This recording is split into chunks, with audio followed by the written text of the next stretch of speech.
Welcome to the complete story for the Age of Ultron miniseries. What did you guys think of this story arc? Honestly, for me it ended rather quickly and almost felt like it was being set up as a tight package to make a movie transition easier. I don't know, that's just my opinion. What is your guys' opinion? Let me know in the comments down below. Well, let's move forward. Things with the Age of Ultron begin with New York in ruins. Ultron has returned and taken over. And for those of you who don't know who Ultron is, he is a robot created by Henry Pym who went evil long ago. But he's always been defeated, hasn't he? Well, Ultron rules the world, and Ultron Sentinels are guarding every street. Spider-Man has been captured by some villains working for Ultron, and it takes a rescue from Hawkeye to get Spider-Man out. Still cracking jokes, Hawkeye gets Spider-Man to the last superhero hideout, where we see that the remaining superheroes are Iron Man, Emma Frost, She-Hulk, Luke Cage, Invisible Woman, and Wolverine. And when they discuss if all hope is lost, we see a saddened Captain America, who is sitting next to a broken shield. Things have gone bad. They've lost friends, family, and they've lost the world to Ultron. They have no idea how they're gonna get it back. As a last-ditch effort, Captain America suggests that they offer up someone to Ultron, someone who they can turn in to damage his fortress heavily from the inside. And their plan is for Luke Cage and She-Hulk to get inside, She-Hulk to damage it, and Luke Cage to talk to Ultron and try to figure out if they can come to some kind of terms.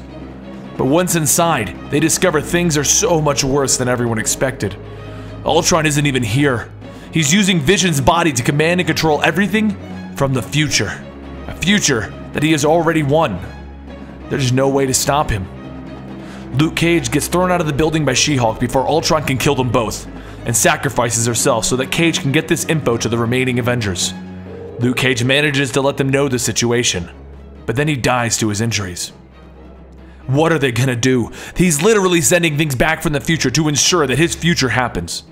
Meanwhile, Black Widow and Moon Knight find some of Nick Fury's end-of-the-world scenarios, and they find one that says everyone should go to a hidden base in the Savage Land if Ultron ever takes over the city. Boy, Nick Fury's really prepared. With that, the entire remaining force moves to the hidden base in the Savage Lands. It's here that they discover where Fury's been hiding, and it's here that he has a plan. He wants everyone to use Dr. Doom's time platform to go into the future, but before Ultron actually attacks the present. If they can keep him from doing that, then everything should go back to normal. But Wolverine doesn't think it'll work. Ultron will just keep trying to attack us and find another way to win in the end.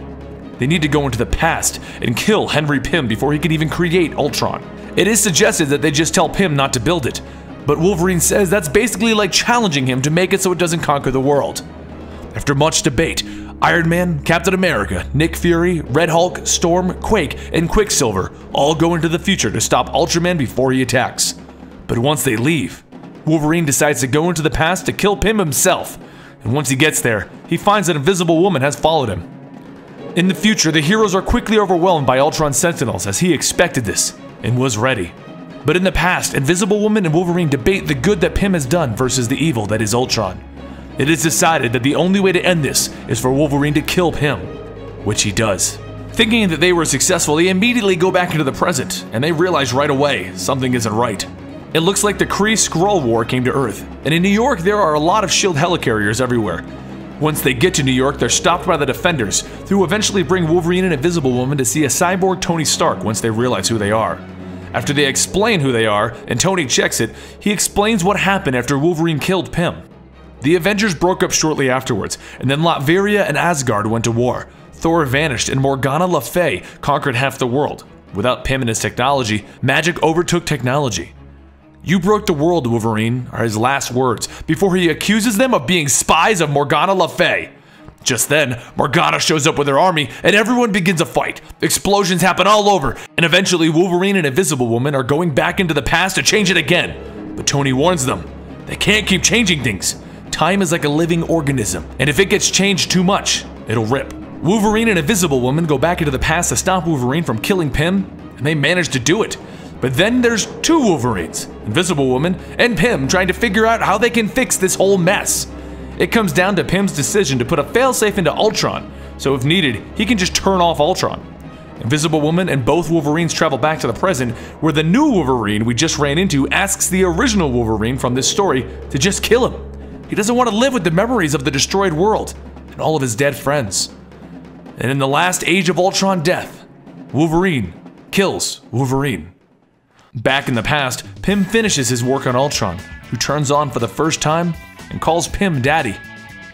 We now go a few months before Ultron's first attack, where a package from Invisible Woman shows up for Henry Pym. In this package is a video from his younger self explaining an equation that once uploaded will defeat Ultron for good. The Avengers then go in to rescue Spider-Woman, which revives Ultron and would have started the Age of Ultron. But just as he's reviving, Tony uploads the equation, and Ultron is defeated before he can even start, much to his own surprise. The equation launches a virus that eats apart all of Ultron's programming and completely destroys him. We then go back to the present, where Invisible Woman and Wolverine have returned, and we find that everything is normal. No one has been killed, nothing is in ruins, and everything is okay, isn't it? But just as they're celebrating their victory, a massive shockwave travels through time and space, rippling everything. Galactus shows up in the Ultimate Universe, and Angela appears high above the Earth, vowing revenge on whoever pulled her from her world. More events ripple out of this, including Infinity, the all-new X-Men, and various other things that just get changed because of the universe being ripped and torn and snapped back like a rubber band. We'll cover all of them, but as of right now, the Age of Ultron is ended, and they have fixed it by correcting all of time. Thank you for joining me today for the Age of Ultron, and if you enjoyed this video, make sure you give it a like. It really helps us decide where to bring these series.